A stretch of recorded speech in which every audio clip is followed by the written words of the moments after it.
have more than two things to talk about.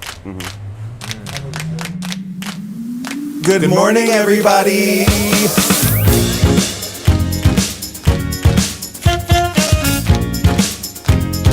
Wake up. Wake up, wake up.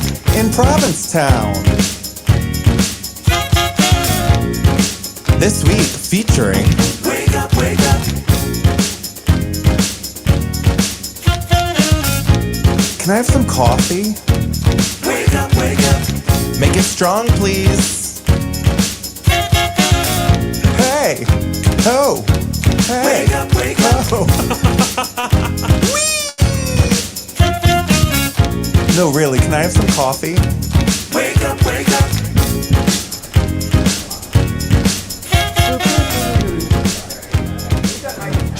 Wake up, wake up.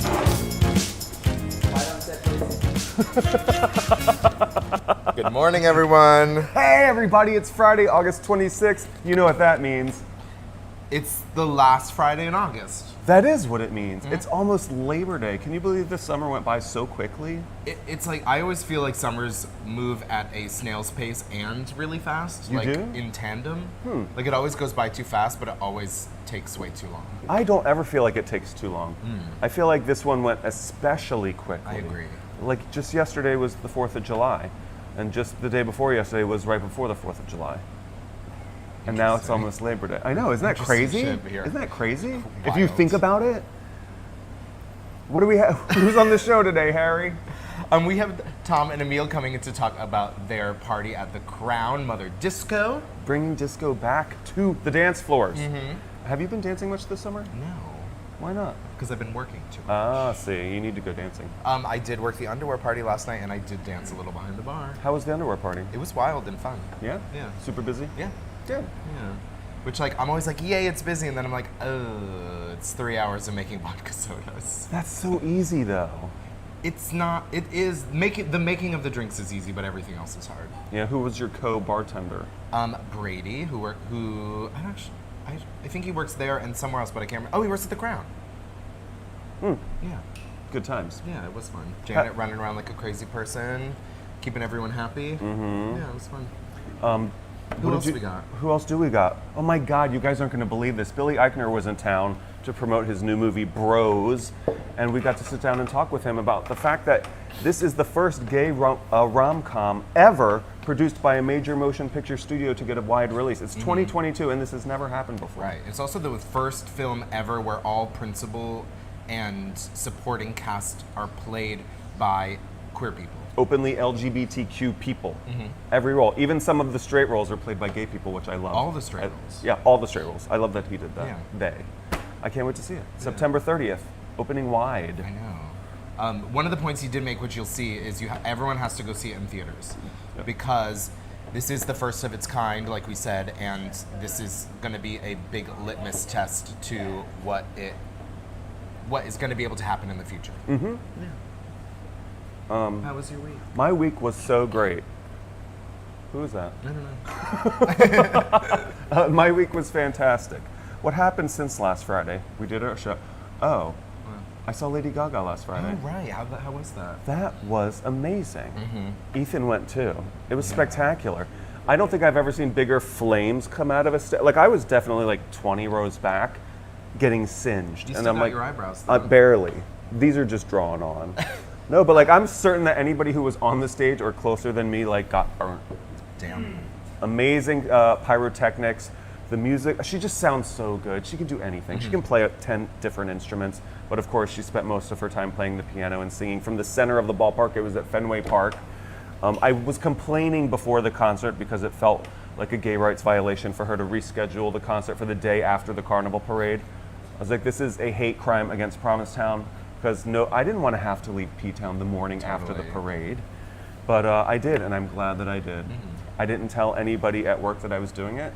So Peter went to have dinner at the Red Inn, and Sean and Philip were like, "Where's Bob? Like, why isn't he here?" And he was like, "Oh, he's at Lady Gaga." And they were like, Did she get political? I did read a lot of stories about her being very vocal about the overturn of Roe v. Wade, gay rights. Yeah, so I mean, she tried to, and you could definitely see right away, quickly, who was on the other side of this argument, because she was like, listen, everybody, about abortion. And like certain people just kind of tensed up, like the lady behind me definitely tensed up. She was like, don't we all care about people? Can we all agree on that? We all love people. And I could tell people would be like, no. I don't love people. I mean, I knew I smelled a conservative.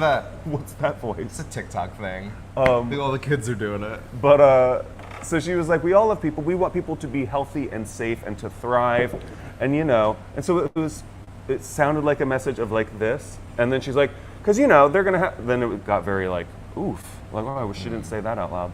I can't imagine people needed to listening hear it. I can't imagine listening to all of Lady Gaga's music and entirely missing the point to that extent. Yeah, right. Yeah, no, but it was a message of unity and love, and I was there for it.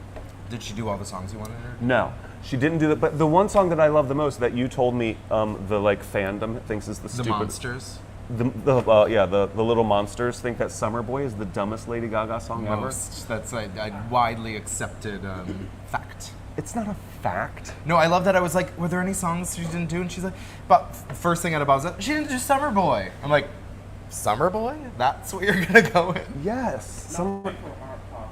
Nothing from Art Pop. She didn't do not a single thing from Art Pop. Not even the R. Kelly duet. Girl, What? canceled. You. No, it was great. I'm glad I got to go. What did you do last weekend? What did I do last weekend? Work. Yeah. That's honestly it. There was a lot of fun stuff that happened last weekend. Last Saturday, Jimmy Lee, Mama Lee, had a fashion Are there show. pictures from that? Yeah, I have a picture and also a video of the processional. It was called Always a Bride, Never a Bridesmaid. There were performances by Kaya and music by Mark Luke. Models included our friend Murray Bartlett, my drag Malma Tadana, Paul Rizzo, Ben Wide-Rib Groskull. Yeah, it's killer. That Let's sounds good. play the processional.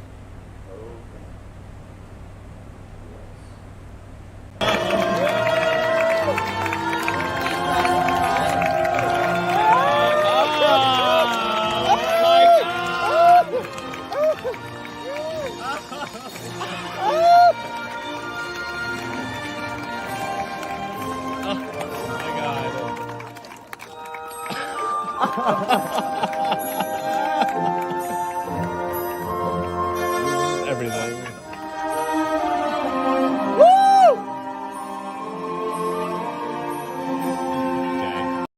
I don't think so. Me and Bob unfortunately both missed it. We were working behind the bar at the Red Inn, but it looked like everyone had a really great time and it looked awesome.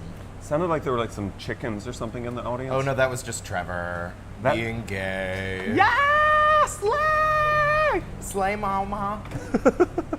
But super bummed to missed it. It's like there's every once in a while you see something happen in P-Town that's like, this is P-Town. And like that definitely felt like one of them. I always feel like the Bearded Mistress kind of feels like that as well. So I was very upset to have missed it. I know. You're gonna have to work less next summer. Yeah, let's not work at all. Okay. If any rich men would like to support my awful lifestyle, Boy. hit me we're- up. Don't roll your eyes. Oh, Ethan, what Lady Gaga songs did they not do that you wanted to see? Just art pop? See, okay, yes. I would get too deep into it, like the cuts of the yeah. album, so I'm just gonna keep it like the pop Cute. songs. So I'm gonna say like at least applause. At least applause. Maybe like Venus. Definitely Yeah. Venus. GUI is one of my favorites. Oh so. god, yeah. Yeah. She did do Monster though, and that's my actual favorite Lady Gaga song. In honor of Monsters, Myths, and Legends. Oh, so she Carnival does theme. love Provincetown. Yeah. Oh, thanks, Stephanie. And also in reference to my rant last week regarding the beads, I think there are still beads on Commercial Street. Pick them up. Oh, yeah. Adopt a highway. Go down Commercial Street and pick up carnival beads. Yeah, but I mean, there's also, I feel like we could have stopped the problem before it happened. You're gonna try to you're gonna run for office and banning carnival beads as your platform. Yeah. Do you think you could be elected selectman on that platform? Sarah Peake has introduced legislation a few years ago to ban balloons, and I fully supported that. Brian Laguerre, who is like our shark scientist, he posted a picture yesterday of him in the middle of the ocean with like a huge like bouquet of Mylar balloons just floating around the ocean. Oh no. Yeah, he says that they see them every single day. Oh. Wait, did that pass? Did her like ban on balloons? No. No. Also, I have a friend who's a fisherman who said he was out there yesterday. He said he saw no less than 100 different sharks that day. Really? He says he's been fishing for over 30 years and he's never seen this amount of sharks in the ocean. That's- Not to alarm anyone, but be What alarmed. kind of shark? He said he saw 10 great whites yesterday. Where? In the waters around us. Not in the harbor. No. But like out there. But like there's activity, so be wary. Yeah, but I mean, like, always be cautious. Yeah. In the water. So also, don't forget, you guys, if you're not registered to vote, there is a primary on September 6th. Sarah Peak versus Jack Stanton. Yeah. Do you know how you feel about these candidates? Not yet. I need to do a lot of research. But I know both of them personally, and they're both really great. They would both, I imagine, be really incredible people. Sarah's been doing a really great job for a long time. It's like another embarrassment of riches where we have two really great candidates. It's nice to have only good choices, isn't Yeah. it? Yeah. We are very fortunate here. So how was trivia on Monday? Trivia was super cute. I had the lovely Paul Sullivan from the Provincetown Independent come in to co-host with me.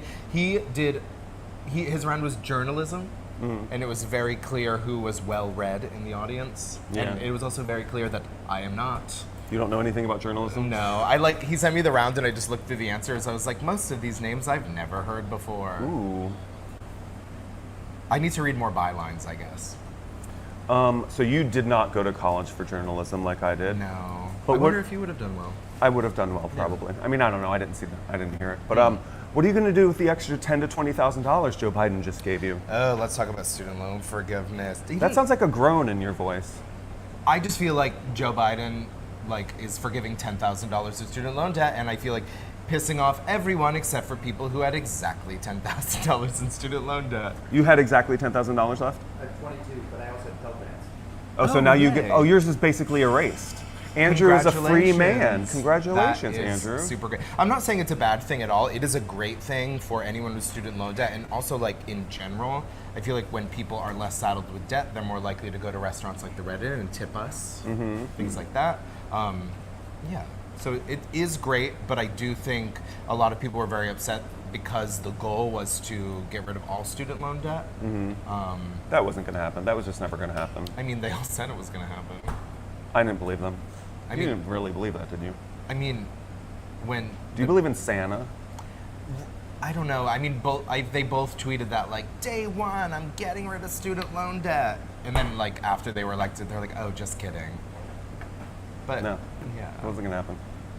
But But I'm happy for you, Andrew. Yeah, there is a lot of sentiment where there's a lot of conversation around people who have already paid off student loan debt and how they feel about it. I have seen mostly in general people, at least in my feed, posting against that kind of stance, just being like, come on guys.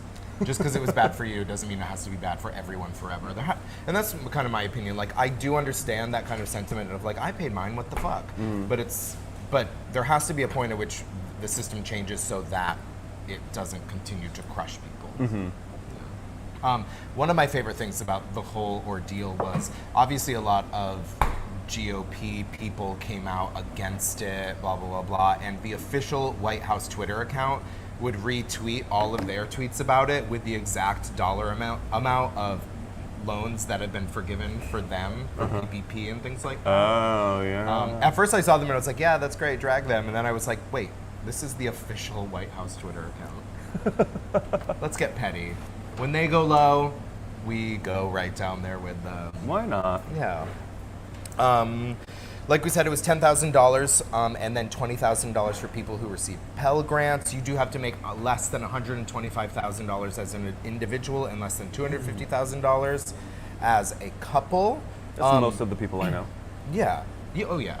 8 million borrowers will automatically have $10,000 forgiven, and then there's other different programs that you have to apply for, and all of the applications have to be in by December 31st, which is when the moratorium on student loan debts goes away. But it keeps getting extended, so it's hard to know whether it'll continue to be extended. But maybe they're like, we're going to do this and then stop extending it. Right. But it does go to show you, student loan debt has been frozen for the last 3 years, and nothing happens. There's no Sally Mae people begging in the street for food. Right. You know what I mean? So why can't we just get rid of it all? Yeah. That's an interesting take. Yeah. Well, while we're talking figures, you know, the Outer Cape reaped $8.9 million due to the short-term rental tax. Yeah. And Provincetown accounts for 5 of those million. Right. So this is the kind of the first official figures that we're getting in with the expanded room tax. A few years back, we voted to include short-term rentals in the rental tax, which caused a very large boom. I think the estimation was going to be 4.4 million, so 5 million is a really great number. We all voted back at the spring's town meeting to change the allocation of the short-term rental tax. It used to be between tourism, general fund, sewer, one more? No, and another one. And then we voted to make the 5th one housing, but all of this is still going to be divided up due to the previous 4-way split, which didn't include housing, because we are still waiting on approval from the state to be able to implement that new structure. But in an article in The Independent by Paul Benson, they did have a statement from Julian Sear saying he expects that to be passed within the year. Great. Yeah. And I mean, as a member of the Visitor Services Board, you want a lot of it to go to tourism. Not necessarily. No, like you think that the numbers were correct? I think now that we're seeing these big like this enormous number of 5 million, with the new allocation structure and that new amount of money, the tourism board might end up with about the same as they've always had. Oh, So, that's fair. right. I feel like a lot of people think, especially the sentiment around the town meeting was like, why do we need a tourism board? People are here, but like, there's $200,000 of our budget goes straight to grant applications. So that's marketing grants for different events happening in Provincetown. And I think we had 50 applications for that this past cycle. And like also it was like the PR firm hired by the tourism board that did a lot of the work around the Delta outbreak to kind of get the message out there that we're still open, we're still doing really well. So they do a lot of different stuff. Awesome. Yeah. The Visitor Service Board was also in the Independent as well, because we just presented to the Select Board our plan to include diversity, equity, inclusion in the grant application. So there's going to be questions on, it's not finalized, but there are going to be questions about how you're actively making sure to be inclusive within your marketing, within who you're reaching out for. So, yeah, it's great. Great. Good for Provincetown. Yeah, definitely. There is a strange turn in the Brittany Griner case out of Russia. We reported a couple weeks back that she was indeed sentenced to 9 years in prison for drug trafficking charges in Russia for having, I think it was less than a gram of... Smaller than a pen cap, less than a stick of gum. Damn. That's how many drugs she had on her. You get 9 years for trafficking for that. Yeah, apparently. When you are a political pawn, you do. But Dennis Rodman is getting into the mix with this one. You might remember him from playing on the Chicago Bulls through the 90s. He married Carmen Electra. He was a very flamboyant character within the NBA and sports. You know, whenever there's a major problem on the international stage, my first thought is, if anyone can solve this, it's Dennis Rodman. Well, it's weird that well, I mean, he does have weirdly some diplomacy background. He was at the meeting of Trump and Kim Jong-un in 2018. He also credits himself for the release of Kenneth Bay because he wrote a letter to North Korea and he was shortly released after. He had no response in said letter, but he does credit himself with doing that. Is he sure that it got there? Anyway. But he says that he is traveling to Russia to help with the release of Brittany Griner. The Biden administration did come out and say, please don't do that. They did? Yeah. Why? They were like, that's not going to make it better. It can. I mean, it might. Could you imagine? Yeah. I think Dennis Rodman should be Secretary of State. Right. Next. Dennis Rodman did tell NBC News that he got permission to go to Russia to help that girl, and he is trying to go this week. Was that in quotes? Help that girl? Yeah, he said, I got permission to go to Russia to help that girl. He also claims, this is a quote, I know Putin too well. Stupid. Yeah, so we wish him all the luck in the world because we would love to get Brittany Griner You know, back if to it works, the we're going to be States. eating our words. I hope I'm wrong. We'll see. You got to see Mateo Lane last week in town. How was that? I did get to go see Mateo Lane.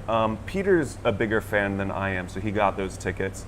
I didn't really know a whole lot about him. I will say this, his opening act, her name was Caitlin, I can't remember her last name. She slayed, like standing ovation after her set, her opening set, like everybody absolutely loved her. He came out and was good, but like it, you know, I think it was hard to follow her. Oh yeah. She was just like so good. You got to pick a worse opener. It was just like revelatory. Really? Yeah, like I would go see her. What was her take, her shtick? Well, she's a straight woman, a straight white woman who like looks sturdy, and she was talking about, she's like, my boyfriend is 5'1" and effeminate, and I love it. Aww. She's like, he'll never be able to hurt me. Like it was like, you know, it was just like, it was an interesting Cute. perspective. Yeah. Whereas Mateo Lane, you know, like I think Mateo Lane is typically like the gay comedian for like straight audiences. But like this was his first like big gay audience, and you know, it's like we all have a funny gay friend. You know, you're the funny gay friend for a lot of people. You're a funny gay friend for a lot of people. Thank you. Yeah. And so, you know, I think there was just a little more scrutiny. It's just like, Oh, I yeah. kind of heard that. Wait, are gay people more critical? Of each other? Of ourselves? Oh, hell yeah. Groundbreaking stuff. Nobody's so cute. Yeah. He's He really actually adorable. kind of like had 2 sold out shows at Town Hall, and I think 3 or 4 sold out shows at Pilgrim House, which I think is kind of epic. I know Yeah. he's been here in the past, and it definitely felt like he made more of an impact in town this past weekend. I think a lot of people were like, oh, I know him from TikTok. I know him from Yeah. TikTok. So I think his TikTok account is doing good work for him. Totally. I mean, he was doing Audra McDonald numbers. Nobody sells out 2 nights in a row at Town Hall. The Indigo Girls did. It's like the Indigo Girls and Mateo Lane. Damn. That's it. Yeah. The Indigo Girls were also here this past weekend. 2 sold out shows. Was that Sunday night? Yes, and Roxanne played with them. Yeah, I have a video of Roxanne playing. Is it on right now? It's gonna be. Yay!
I worked with Roxanne a few days later, and she literally the first things out of her mouth, she's like, "Oh my God, she still was like fully high from being able to be on stage to do 2 sold out shows at Town Hall." I mean, the Indigo Girls are iconic and legendary, and it's so cool to see that they reached out to the iconic, legendary musicians in town, Zoe Lewis, Roxanne, to be on stage with them. I love that they do that. I know, so happy for her. Yeah. And Roxanne is like, I'm like, as I was telling the story to my friends, I'm like, my friend Roxanne got to play with them. She's like the best recorder player in the world. They're like, recorder? I'm like, yeah. Like the instrument we learned to play in 3rd grade? I'm like, yeah, but like to the nth degree. Like as an actual instrument. Right. Yeah. So. She plays like 10 instruments. Yeah. She plays more instruments than Lady Gaga. Yeah, and she'll every winter she goes away and comes back and she's like, oh, I learned this new instrument. Yes. I'm like, damn, girl. Slay. I just ate a pint of Haagen-Dazs every day. Oh, you know what I did last night? What? So, you know, Thursday is my day off with Peter. We had like the best day off ever. We went and had lunch at Cafe Heaven early, and then we went home and, you know, napped until 3 o'clock. And then, I said, oh, yeah. It's just like that one of those, you know, it's funny, like earlier in the summer, any day off, I like had to cram it full of stuff. Like, we're going to go to the Beachcomber, we're going to do this, we're going to do that.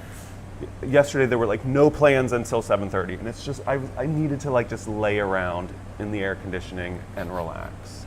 So good to just chill. You know it's August 1. Right. And then, of course, last night we did a double feature at the Crown and Anchor. We were on that property for like 4 hours. Fun. We went to have a snack before LMNOP. You saw that show Oh, yeah. already. There's only a couple more chances to see Elle and her wacky cast of characters, Natalie and Austin. And Todd Alsop too. Oh, yeah. Like it's a really fun like ensemble show. And then we came out and had dinner, and then we went back in for The Real Housewives of Provincetown, which had its opening night last night. Do you know anything about this show?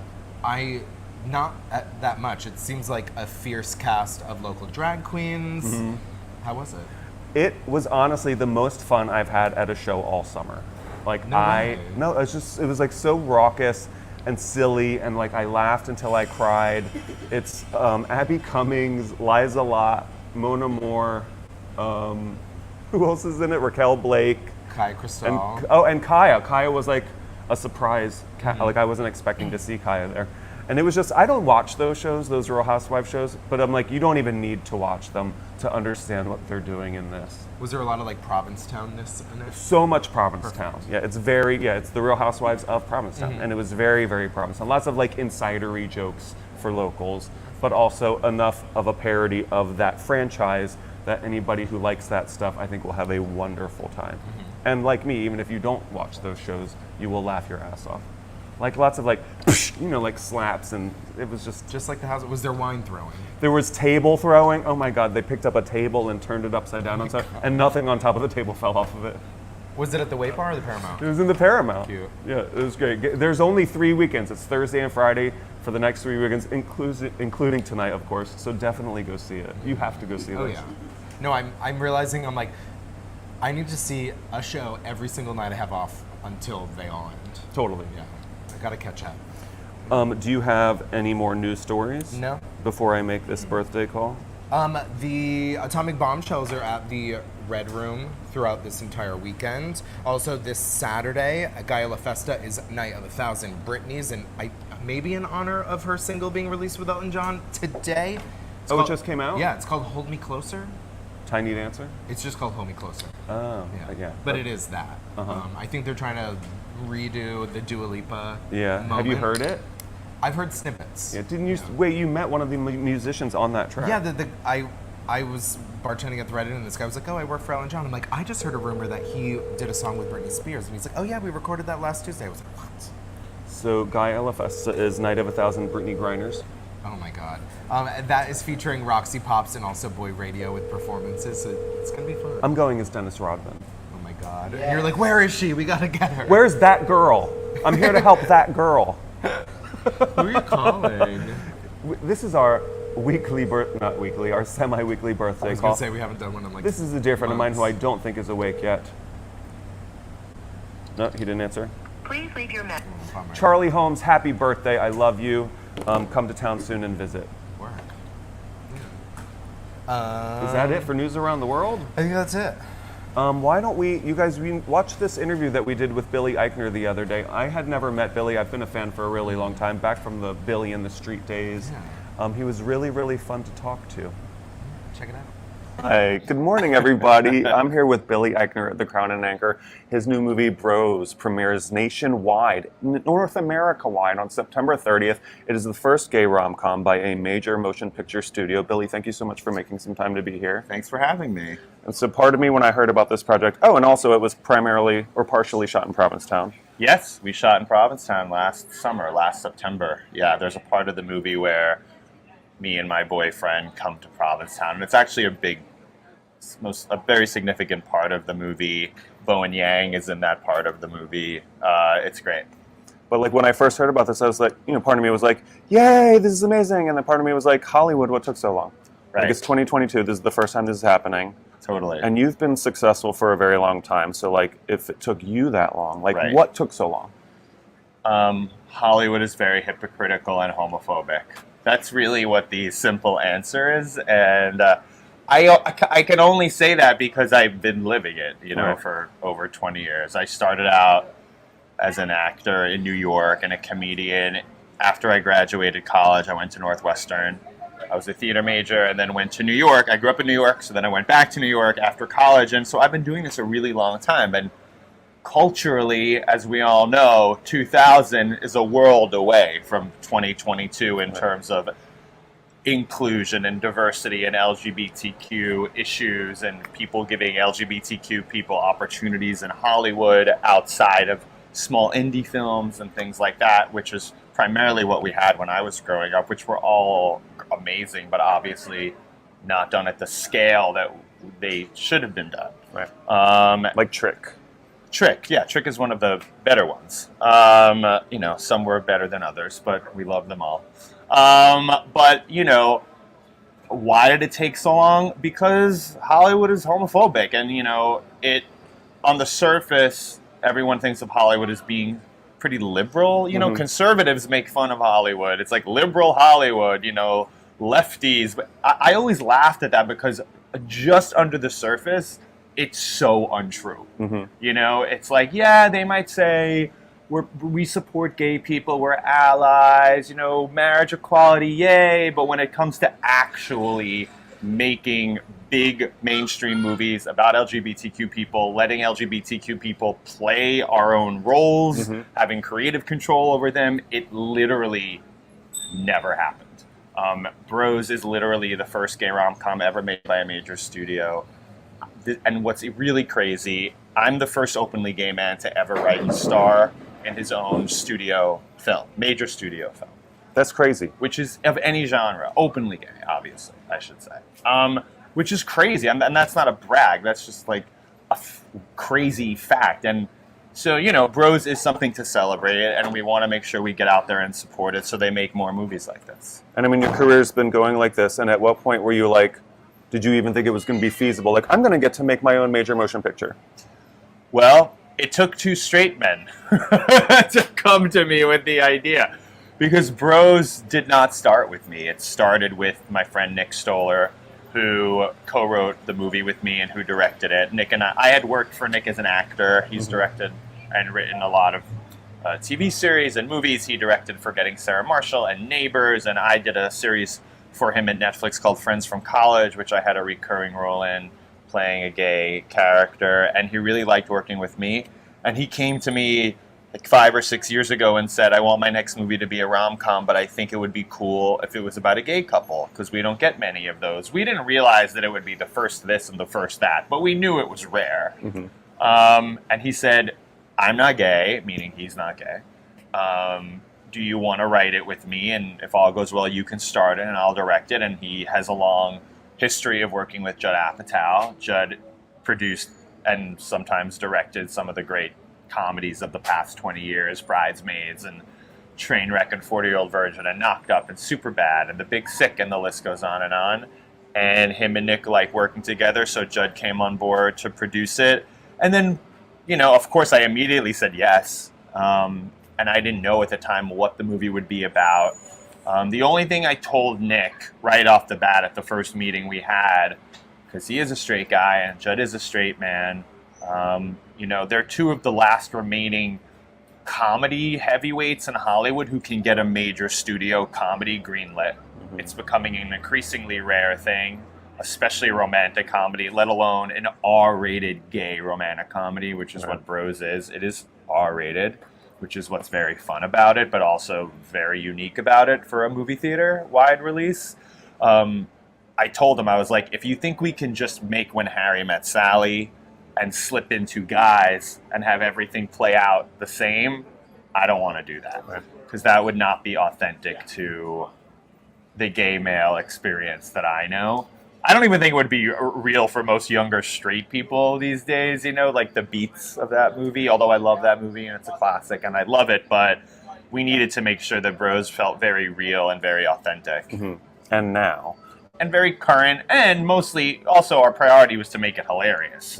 We've gotten so many movies about the trauma of being gay and it's so tortured and we're always in the closet and struggling and, those movies are still being made, and and also even in those movies, which were the few movies that we did get, which centered gay or bi male characters, 99% of the time the best roles were given to straight actors to show off their range, to prove how brave they are, to be taken seriously as an actor, and so. They never cast gay actors to play the straight roles, openly gay. Hardly ever. Not the good roles, not the big roles.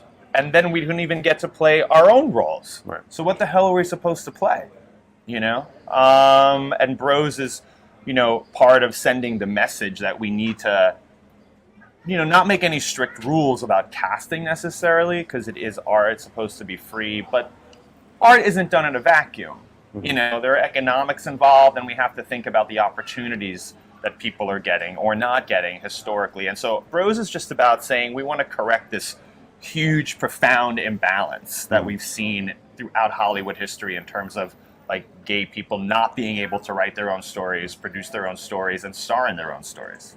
And in this movie, every role is portrayed by somebody who is openly LGBTQ. Every main and supporting role is played by an openly LGBTQ actor. Even the heterosexual characters are all played by LGBTQ actors, which is very rare. There are a couple, we might have some people who have one line that aren't gay. I don't know. We couldn't, we did our best. And not only that, but a lot of people behind the scenes are queer too. Our production designer, one of our editors, we tried to just populate the set with as many LGBTQ folks as possible. And you were just saying right before we went, before you turned the camera on, like people like Mariah are holding private screenings for their friends and colleagues. Yes. So you've got a lot of support in the community. We have in a the lot Hollywood of support. Community. Mariah Carey, who's always been a great champion of mine, and an icon, obviously, that we all love. She hosted one of the first screenings of Bros in June in New York for Pride Week. Everyone in the audience was someone who worked at a New York-based LGBTQ organization. And she's amazing. She had a dress made. It was her idea, and she paid for it. She had a dress made that had the Bros logo across her chest. If you haven't seen it, it's all over my Instagram and Mariah's Instagram from back in June. And it was so much fun. She gave a great speech. We have other clips we haven't released yet from that night of me and Mariah being interviewed about the movie. And Mariah factors into the movie. We use one of her songs in it in a couple of key ways. And so she was already involved, and I reached out to her, and yeah, she's always willing to help out, and obviously a huge ally, and it was so fun. So we have more things like that coming up through September, not with Mariah, but with other fun folks hosting screenings. And you'll be at the New York premiere. I'll be at the world premiere in Toronto. We have our world premiere at the Toronto Film Festival on September 9th. And then we have our New York premiere on September 20th. And then there's also going to be an LA premiere either that week or the following week before the movie opens everywhere, September 30th. But the main thing is that everyone has to go see the movie opening weekend in a movie theater. It's going to be playing in Provincetown. Every dollar counts. But, in Hollywood, especially these days, the opening weekend is everything. It's where all the attention is. And what we don't want are headlines that say, no one went to the gay movie. Right? Which, because they're just not, for my own selfish purposes, but also because they're going to look at that and say, well, you see, that's why we never made them. Right. And that's why we're not going to make any more. Maybe we'll give you a little money to make something low budget on a streaming network, but that's as much as you're going to get, and we really want to support this and send the message that we want more stories like this. We need straight people to go. We need LGBTQ folks to go everywhere. September 30th or October 1st. Those are like the two most important days to get off your ass and go to the movie theater. And the movie really is funny. It really is. People love it. You're going to like it. And, I won't ruin it, but I think you'll like it. Well, I've been a fan for a long time. Thank you. You guys can catch Billy on the Street on HBO Max. Oh, right. Billy on the Street. I did that too. Billy on the Street is now on like a million. I don't even know. It's on HBO Max, the old episodes. And I think it's on Amazon and Roku. And of course, it's all over TikTok, annoying people to death all over the world. Difficult People on Hulu. Difficult People is still on Hulu. A great show if you never saw it. Yeah. So thank you so much. Thank you for being here. Thank Everybody, you. September 30th in the movie theater. Get to the movie theater. And P-Town is in the movie. It really factors in a big way. And I love Provincetown. And I was really happy we got to shoot here. And it looks really gorgeous. The movie was shot beautifully. So to see Provincetown on a big screen in a multiplex all over the country is pretty cool. And we'll get to see you here soon in town again? Oh, yeah. I'll be drunk on the street in like 5 minutes. Excellent. See you there. Yeah. Bye. Thanks, guys. 131, 500 people. I know. Wait, are we back? We are. That was so fun sitting down with Billy. I know, so go see that movie right on September 30th. Yeah. He says September 30th and October 1st are Gotta the go 2 to days. theaters. Yeah. Save the gay rom-com. The first one. Oh, please welcome to our show Tom Capolango and Emil Cohen, a couple of our favorite New York City nightlife impresarios who are bringing their party Mother Disco to Provincetown tonight. Tonight. Yeah, thank you for having us. Thank you so much for having us. And you've never been to Provincetown before. I'm making my debut. How are you finding it? It's lovely so far. It's so warm, and the community and the variety. It's beautiful. I love it so much. Welcome. Thank Are you a Fire Island gay? Is that why? I am, although I don't believe in a P-Town Fire Island binary. Me either. I believe everyone can enjoy everything. They always got to pit the girls against each other. Supporting women. So tell us a little bit about your party. When did it start? Our party, Mother Disco, we started it in New York earlier this year. In January. It came from just our mutual love of disco, our desire to throw a party that was really about music and dancing and joy, and creating a space where different generations of New Yorkers could come together just for a shared love of disco, which I think is such a force and basically a pagan religion, in my opinion. So there will be a goat sacrifice. No, I'm kidding. How long have you guys been working together? Just since then? Yeah, we've been friends for a while. Yeah. And we both were complaining that the current dance scene was lacking a disco space. And so Christopher Street Reader is his account, and it's an archive of gay culture from old commercials to footage of Judy Garland and everything in between. And we both love disco. And we said, let's do this. Let's create this space.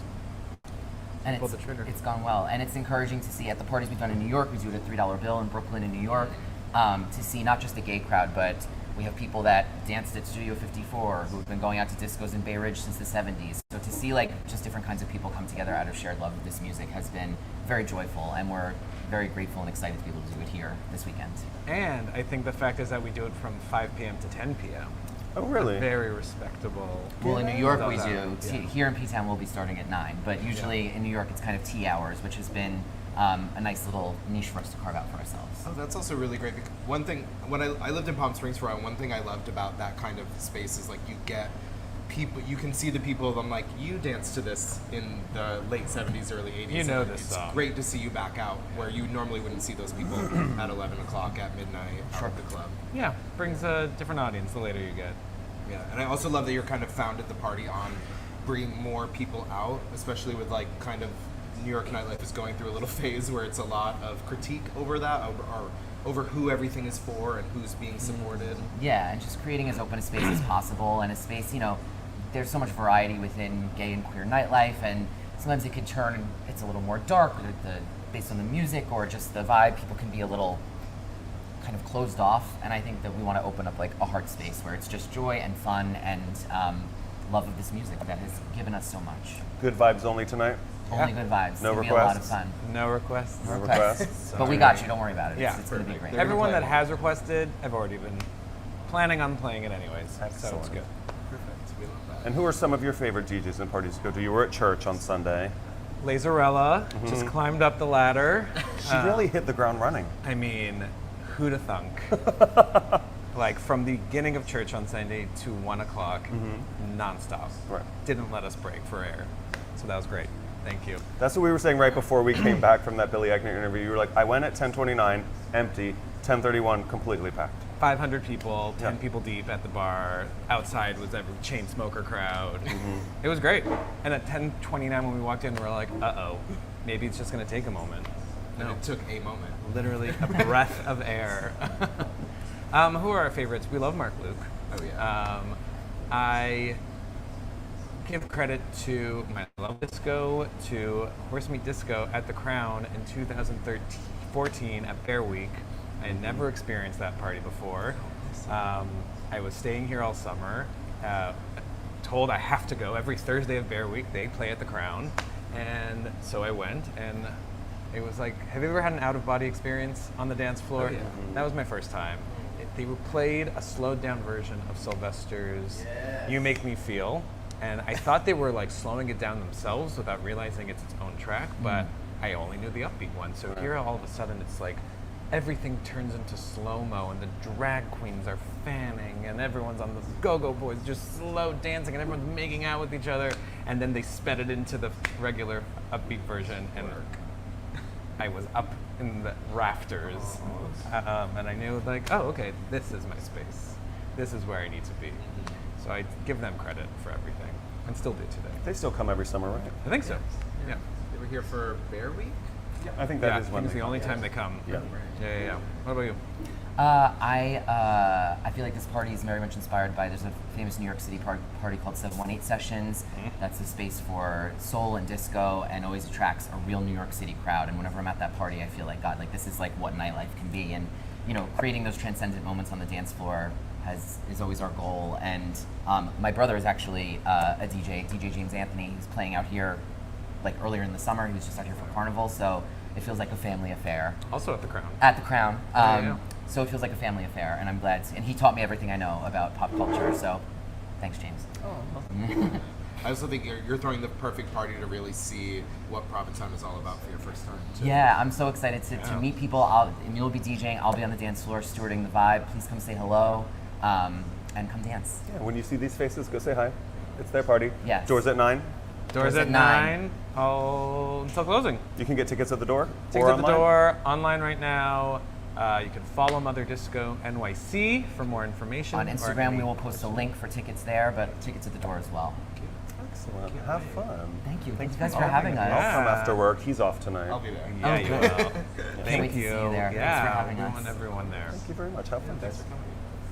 What else? Oh, we do need to make one important PSA. Don't post anything on social media after 3:30 in the morning. Ever. Or never. The internet should be closed, right? Should be closed. Don't post ever, really. I know. Nothing good comes. Imagine how embarrassing is it to post on Facebook? So embarrassing. We want to thank our sponsors. Name them. We've got Be Well Cannabis, Cafe Heaven, The Red Inn, Crown and Anchor, Provincetown Brewing Company, Project Valor Sailing, and the Adam Howard Metal Workshop. Nice work, work, Harry. I think so. Well, that's a show for Thank you for watching, Thanks for waking up in Provincetown. wherever you are. And we'll see you next Friday. Bye, y'all. Good morning, everybody.